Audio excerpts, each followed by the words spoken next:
Canada में James नाम का एक युवा लड़का बिस्तर पर बीमार है और विक्टर नाम का एक अन्य लड़का जेम्स के साथ रहता है। तभी जेम्स के पिता उसकी जांच करने आते हैं, लेकिन उन्हें जल्द ही रूम छोड़ना पड़ता है क्योंकि हॉल में ग्राउंड कीपर बाहर कुछ गड़बड़ी कर रहा था और ग्राउंड कीपर जेम्स के पिता को मार देता है और जेम्स अपने पिता के मृत शरीर पर रोता है, जिसे देख जेम्स क्रोधित हो जाता है और इससे उसे अपने पंजे मुट्ठियों से बाहर खींचने पड़ते हैं क्योंकि वह एक उत्परिवर्ती है। तभी जेम्स ग्राउंड कीपर पर हमला करता है और अपने पंजों से उसे दीवार पर दबा देता है, जिससे ग्राउंड कीपर मर जाता है और वह जेम्स को बताता है कि वह उसका असली पिता है। ये सुन के जेम्स भागने की कोशिश करता है, लेकिन विक्टर जो उसका सौतेला भाई साबित होता है वो उसके पीछे दौड़ता है। वह जेम्स को बताता है कि उन्हें भागने की जरूरत है, लेकिन एक दूसरे का ख्याल रखते हुए एक साथ रहना चाहिए। जैसे जैसे साल बीतते हैं, दोनों भाई एक साथ रहते हैं और वह विश्व युद्ध में शामिल हो जाते हैं। वे कंधे से कंधा मिलाकर लड़ते हैं। फिर वे प्रथम विश्व युद्ध और द्वितीय विश्व युद्ध में भी शामिल हो जाते हैं और उनकी काबिलियत देख के उन्हें मारना असंभव सा है क्योंकि वह सेना की सबसे बड़ी कड़ी है। हालांकि युद्ध उन पर भारी पड़ता है। जब दोनों भाई वियतनाम युद्ध में शामिल होते हैं तो विक्टर अधिक हिंसक हो जाता है और विक्टर एक महिला को पकड़ता है ताकि उसके साथ संबंध बना सके, लेकिन उसके वरिष्ठ उसे देख लेते हैं, जिससे वह क्रोधित हो जाते हैं और विक्टर अपने वरिष्ठ को मार देता है और वह अपने भाई के साथ सेना द्वारा गिरफ्तार कर लिया जाता है। फिर दोनों भाइयों को मौत की सजा सुनाई जाती है। जैसे ही सैनिक उन्हें मारने वाले होते हैं तभी दोनों भाई बच जाते हैं और उन्हें कोई भी नहीं मार सकता। फिर जब वे उठते हैं तो मेजर स्ट्राइकर उनसे मिलता है और वह उन्हें अपनी विशेष टीम में भर्ती करना चाहता है और उनके पास दूसरा विकल्प जेल में सड़ना है। जल्द ही दोनों भाई टीम में शामिल हो जाते हैं और इनके बाकी सदस्यों से मिलते हैं जो सभी म्यूटेंट हैं और अब यह दिखाया गया है कि विक्टर में जेम्स के समान क्षमताएं हैं। उसके पंजे लंबे हो सकते हैं और वे बहुत तेज हैं। जैसे ही टीम अपने पहले मिशन की तैयारी करती है, वे वेड से भी मिलते हैं जो एक डेडपूल की तरह दिखता है और वह एक तलवारबाज भी है और एक घातक सैनिक माना जाता है। जब टीम नाइजीरिया में उतरती है तो एक और अन्य म्यूटेंट अपनी बंदूकों से सभी सैनिकों को खत्म कर देता है। वह इसमें इतना अच्छा है कि वह अपने लक्ष्य को मीलों दूर से मार सकता है। हालांकि एक सैनिक इस हमले से बच जाता है और वह युद्ध टैंक के अंदर छिपा हुआ था और वह तोप के हमले से सभी आक्रमणकारियों को मारने की कोशिश करता है, लेकिन टीम का एक अन्य सदस्य फ्रेड बैरल को रोकने के लिए अपने हाथ का उपयोग करता है, जिसके परिणाम स्वरूप टैंक में विस्फोट होता है। फिर जब वे इमारत में प्रवेश करते हैं तो बॉस उन्हें कैमरों के माध्यम से देखता है और बिजली काट देता है ताकि वे उसके कमरे तक न पहुंच सकें, लेकिन म्यूटेंट ब्रैडली अपनी शक्ति का उपयोग करके बिजली वापस प्राप्त करता है। फिर जैसे ही लिफ्ट खुलती है तभी सभी सुरक्षा गार्ड तैयार हो जाते हैं और वेड अपनी तलवार कौशल दिखाता है और यहाँ तक कि गोली को भी आधा काट देता है और वह अकेले ही उन सभी को खत्म कर देता है। तभी बॉस उसकी बंदूक लेने की कोशिश करता है, लेकिन जॉन उसे रोकने के लिए अपनी टेलीपोर्टेशन शक्ति का उपयोग करता है। हालांकि प्रतिद्वंद्वियों का बॉस मानता है कि वे उसके हीरे चुराने आए हैं, लेकिन स्ट्राइकर की रुचि एक चट्टान में होती है जिसके बारे में बॉस को कोई जानकारी नहीं है और वह केवल यह मानता है कि यह एक साधारण चट्टान है। जब स्ट्राइकर गाँव में चारों ओर पूछता है तो उसे एक आदमी द्वारा बताया जाता है कि चट्टान आसमान से आई थी। फिर स्ट्राइकर विक्टर को सभी को मारने के लिए कहता है और वह ऐसा करने में खुश होता है। हालांकि जेम्स उसे यह याद दिलाने के लिए रोकता है कि यह कारण नहीं है जिसे हमें इस टीम में शामिल हुए। फिर जेम्स टीम छोड़ने का फैसला करता है, लेकिन विक्टर कहता है कि वे उसे ऐसे ही नहीं जाने दे सकता है, जिसे सुनकर जेम्स अपने डॉग टैग को उतार देता है और उसे नीचे फेंक देता है, जिसका अर्थ है कि वह अब इस टीम का सदस्य नहीं है। फिर वह चला जाता है और विक्टर अपने भाई उसका नाम पुकारता है। फिर सीन 6 साल बाद का दिखाया जाता है जब जेम्स अपनी प्रेमिका कायला के साथ एक शांत जगह पर रहता है और दूसरी तरफ टीम का एक अन्य सदस्य ब्रैडली एक मेले में काम कर रहा होता है कुछ पैसे कमाने के लिए। फिर जब वह घर वापस जाता है तो विक्टर उसके दरवाजे पर दस्तक देता है और इस उत्परिवर्ती के साथ बात करना चाहता है, लेकिन विक्टर का रवैया शत्रुतापूर्ण होता है, जबकि ब्रैडली उसे आश्वस्त करता है कि उसने किसी से भी कुछ चर्चा नहीं की है। तभी विक्टर ने खुलासा किया कि वेड मर चुका है, जिसे सुनकर ब्रैडली डर जाता है और विक्टर उसे खत्म कर देता है क्योंकि फन फेयर के चारों ओर की रोशनी बंद हो गई थी। फिर अगली सुबह स्ट्राइकर जेम्स से मिलने उसके कार्यस्थल पर जाता है और दावा करता है कि उसके पास उसके लिए एक प्रस्ताव है और स्ट्राइकर उसे बताता है कि ब्रैडली और वेड मर चुके हैं, लेकिन उनका मानना है कि कोई टीम एक्स को धीरे धीरे खत्म कर रहा है और वह चाहता है कि जेम्स उसके पीछे जाए। हालांकि जेम्स इससे कोई लेना देना नहीं चाहता है, लेकिन मुसीबत जेम्स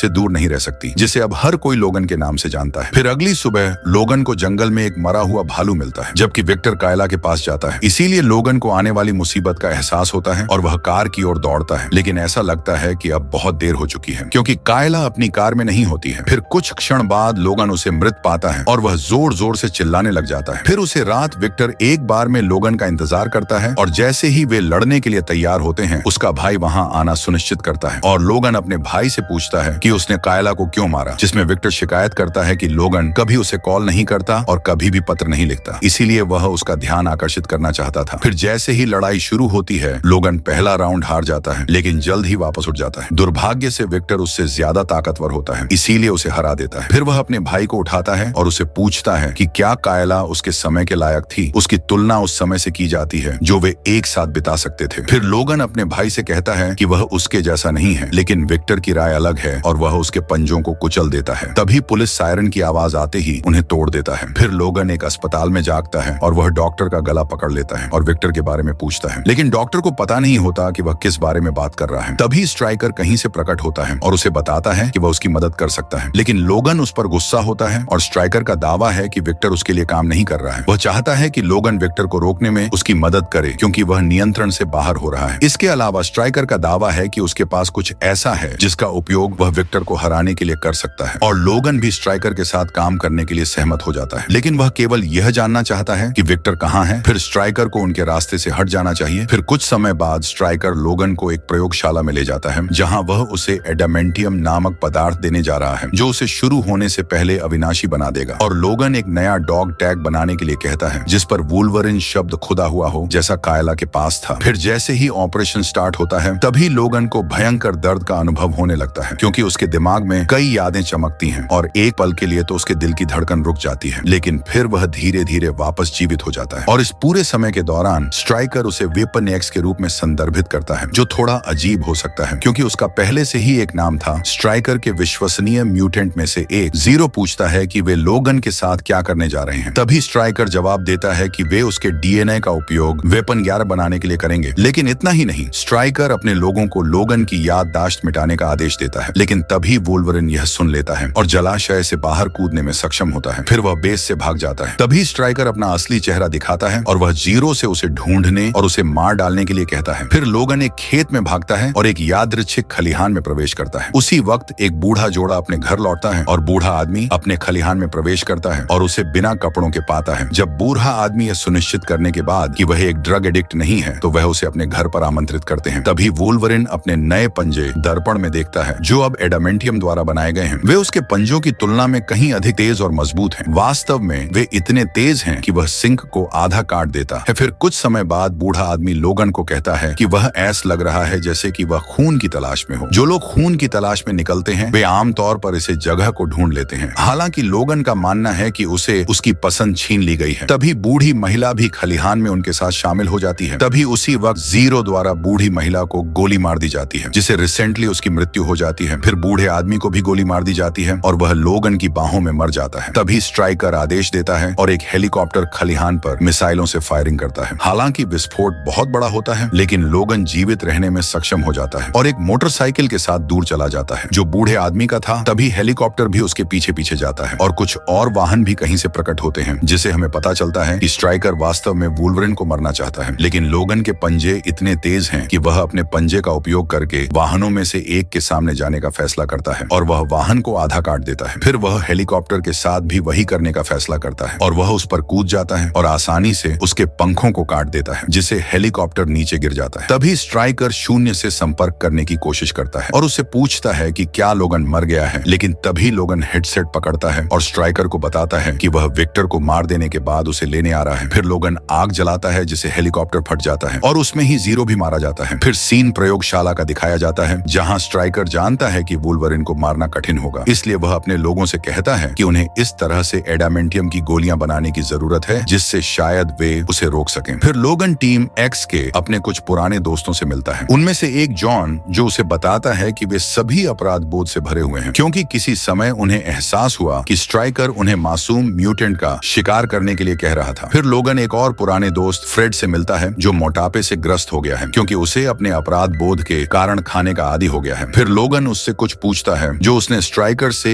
एक द आइलैंड नामक स्थान का उल्लेख करते हुए सुना था, लेकिन फ्रेड बात करने के मूड में नहीं होता है और फ्रेड ने लोगन को यह बोलते हुए सुनती है कि उसने उसे एक बूंद कहा है जो उन्हें रिंग में ले जाता है और वे एक सौदा करते हैं। अगर लोगन उसे हरा देता है तो फ्रेड उसे सब कुछ बता देगा जो वह जानता है। तभी लोगन उसे एक पंच लगाते हुए नॉकआउट कर देता है और जब फ्रेड होश में आता है तो वह लोगन को बताता है कि विक्टर स्ट्राइकर के साथ काम कर रहा है और वह उसके लिए परिवर्ती लाता है। जब वह उन्हें पकड़ता है तो वह उन्हें उस स्थान पर ले जाता है जिसे वे द्वीप कहते हैं जहाँ स्ट्राइकर उन पर प्रयोग करता है, लेकिन कोई नहीं जानता कि द्वीप वास्तव में कहाँ है। लेकिन रेमी नामक एक उत्परिवर्ती है जो इससे बच निकला है और शायद वह लोगन को इसके स्थान के बारे में बता सकता है। जो एक हाई स्कूल का छात्र है। तभी विक्टर कहीं से प्रकट होता है और उसे बेहोश कर देता है। तभी तक स्ट्राइकर भी उसके पीछे आ जाता है और वह विक्टर को आदेश देता है कि वह इस युवक को जल्द ही द्वीप के लिए तैयार कर ले, लेकिन वह यहाँ से भाग जाता है। तभी दूसरी ओर लोगन और जॉन भी रेमी से मिलने के लिए निकल जाते हैं और जॉन कैसीनो के चारों ओर नजर रखता होता है, जबकि लोगन रेमी से बात करता है। तभी विक्टर जॉन पर हमला करते हुए दिखाई देता है, लेकिन पहले तो जॉन विक्टर पर भारी पड़ता है। लेकिन जब विक्टर की बारी आती है तो जॉन यहाँ वहाँ टेलीपोर्ट करता है, लेकिन आखिरकार विक्टर उसे पाने में सक्षम हो जाता है। वह जॉन को बताता है कि वह हमेशा से ही नुकसान में रहा है, वह बहुत ही पूर्वानुमानित है। उसी समय रेमी ने लोगान पर हमला किया और उसे कैसीनो के बाहर फेंक दिया, क्योंकि वह वापस द्वीप पर नहीं जाना चाहता था। तभी लोगान बाहर विक्टर को देखता है और उन दोनों में लड़ाई शुरू हो जाती है, जहाँ वुल्वरिन ज्यादा मजबूत प्रतीत होता है। लेकिन तभी रेमी ने उन पर हमला कर दिया और उसे जगह को बर्बाद कर दिया, जिससे विक्टर को एक मौका मिल जाता है और वह वहां से भाग जाता है, क्योंकि रेमी लोगान के रास्ते में आ गया और उन दोनों में लड़ाई शुरू हो जाती है। लेकिन अंततः लोगान उसे नीचे गिरा देता है और वह उसे समझाता है कि उसे बस रेमी की जरूरत है जो उसे द्वीप पर ले जाए, क्योंकि वह जल्द ही उसे नुकसान पहुंचाने वाले सभी लोगों को मारना चाहता है। जिसे सुनकर रेमी भी लोगान को द्वीप पर ले जाता है और बाद में स्ट्राइकर की प्रयोगशाला की खोज शुरू कर देता है। उसी समय स्ट्राइकर हथियार 11 बनाने पर काम कर रहे था और इस उत्परिवर्ती का नाम डेडपुल रखा जाता है। तभी लोगान प्रयोगशाला ढूंढ लेता है, लेकिन स्ट्राइकर के पास उसके लिए एक आश्चर्य है, जो है कायला। तभी कायला प्रकट होती है और स्ट्राइकर समझाता है कि कायला का एक उत्परिवर्ती है जो किसी का ध्यान भटका सकती है, जिसका कौशल सम्मोहन है, लेकिन वह इसका उपयोग तभी कर सकती है जब वह किसी को छू ले। स्ट्राइकर को उस पर नजर रखने का तरीका खोजने की जरूरत थी और वह कायला उसे बहकाती है। तभी लोगन यहाँ से जाने लगता है, जबकि कायला स्ट्राइकर को याद दिलाती है कि उसने वह सब कुछ किया जो उसने उससे करने के लिए कहा था और वह अपनी बहन को वापस लाने के लिए कहती है। लेकिन स्ट्राइकर उसे सोचने के लिए कुछ और समय चाहता है, क्योंकि उसका उत्परिवर्तन बहुत अनूठा है। तभी विक्टर भी प्रकट हो जाता है और वह लोगन को दूर जाने की इजाजत देने के लिए स्ट्राइकर पर नाराज होता है, क्योंकि ऐसा प्रतीत होता है कि विक्टर का स्ट्राइकर के साथ एक सौदा है। लेकिन स्ट्राइकर उसे बताता है कि यदि वे उसे एडामेंटियम से संक्रमित करते हैं तो वह ऑपरेशन से बच नहीं पाएगा। तभी विक्टर कायला को पकड़ लेता है और लोगन उसकी चीख सुनता है, जो उसे वापस आने पर मजबूर करती है और वह विक्टर से लड़ता है। तभी कायला उसे बताती है कि उसने उसे धोखा नहीं दिया है, जो उनके पास था वह उसके लिए वास्तविक था, उसी तरह से जैसे यह लोगन के लिए वास्तविक था। कायला को उसकी मदद की जरूरत है, क्योंकि स्ट्राइकर कई परिवर्ती को कैदियों की तरह रख रहा है, उनमें से एक उसकी बहन भी है। तभी लोगन कैदियों को मुक्त करने के लिए दौड़ता है, जबकि स्ट्राइकर अपने लोगों को डेडपुल को सक्रिय करने का आदेश देता है। लोगन और कायला कैदी को प्लांट के निकास की ओर ले जाते हैं, लेकिन तभी उसी वक्त डेडपुल प्रकट होता है और उनका रास्ता रोक देता है। लोगन जानता है कि यह उत्परिवर्ती शक्तिशाली है, इसीलिए वह कायला से युवा उत्परिवर्ती को ले जाने और दूसरा निकास खोजने के लिए कहता है। तभी लोगान डेडपुल से पूछता है कि क्या उसका वजन हुआ है और उसे हमला न करने के लिए कहता है। हालांकि डेडपुल स्ट्राइकर के नियंत्रण में है, जबकि वे दोनों लड़ना शुरू करते हैं, लेकिन बाकी म्यूटेंट पर 1 दर्जन सैनिकों द्वारा हमला किया जाता है। इसके बावजूद युवा म्यूटेंट एक साथ काम करते हैं और सैनिकों को हराते हैं। फिर कायला उनसे भागने का आग्रह करती है और वह अपनी बहन से कहती है कि उसे पीछे रहना होगा और लोगान की मदद करनी होगी। फिर लोगान एक ऊंचे टॉवर के ऊपर कूद जाता है, लेकिन वह डेडपुल को टेलीपोर्ट होते देख हैरान हो जाता है। तभी वुल्वरिन लगभग हार जाता है, लेकिन विक्टर कहीं से उसकी मदद करने के लिए प्रकट होता है और वह कहता है कि वह एकमात्र व्यक्ति है जिसे मुझको मारने की अनुमति है। उन दोनों को डेडपुल से एक साथ लड़ना होगा जब तक कि वे उसे पाने में सक्षम न हो जाएं। फिर लोगन डेडपुल के पास जाता है और उसके सिर को उसके कंधों से हटा देता है। फिर डेडपुल का सिर लेजर किरणों की शूटिंग करते हुए घूमता है और टॉवर को आधा कट देता है, जिससे टॉवर ढह जाता है। लेकिन लोगन और विक्टर दोनों जीवित होते हैं। फिर लोगन अपने भाई से कहता है कि इससे उन दोनों के बीच कुछ नहीं बदलता। दूसरी ओर विक्टर कहता है कि वे हमेशा एक दूसरे से जुड़े रहेंगे, वे भाई हैं और उन्हें एक दूसरे की देखभाल करने की बाध्यता है। इस बीच स्ट्राइकर एक बंदूक में एडामेंटियम की गोलियां लोड कर रहा है। विक्टर के जाने के बाद लोगन को कायला की आवाज सुनाई देती है, जो उसे बुला रही है। वह उसके पास दौड़ता है और वह कायला को अपनी बाहों में ले लेता है और उसके साथ चलता है। लेकिन तभी स्ट्राइकर उनके पीछे आता है और उन पर गोली चलाता है, जिससे लोगन जमीन पर गिर जाता है। लेकिन स्ट्राइकर जानता है कि ये गोलियां उसे मारने के लिए पर्याप्त नहीं है। हालांकि वह जितना हो सके उतना नुकसान पहुंचाना चाहता है। वह जानता है कि यदि वह लोगान के सिर में गोली मारता है तो वुल्वरिन अपनी यादें खो देगा और उसके सिर में 2 बार गोली मारने के बाद उन्हें पुनः प्राप्त नहीं कर पाएगा। फिर स्ट्राइकर कायला के पास जाता है और वह उसके पैर को छूती है और उसे अपनी बंदूक अपने सिर की ओर मोड़ने को कहती है। अंत में वह उसे तब तक चलने का आदेश देती है जब तक उसके पैरों से खून नहीं निकलने लगता और फिर चलते रहना जारी रखता है। इस बीच युवा म्यूटेंट को बाहर निर्देशित किया जाता है, जहां उनकी मुलाकात चार्ल्स जेवियर से होती है और उन्हें सुरक्षित स्थान पर ले जाया जाता है। जब लोगान उठता है तो रेमी उसके पास आता है, लेकिन उसे कुछ याद नहीं होता है। द्वीप छोड़ने से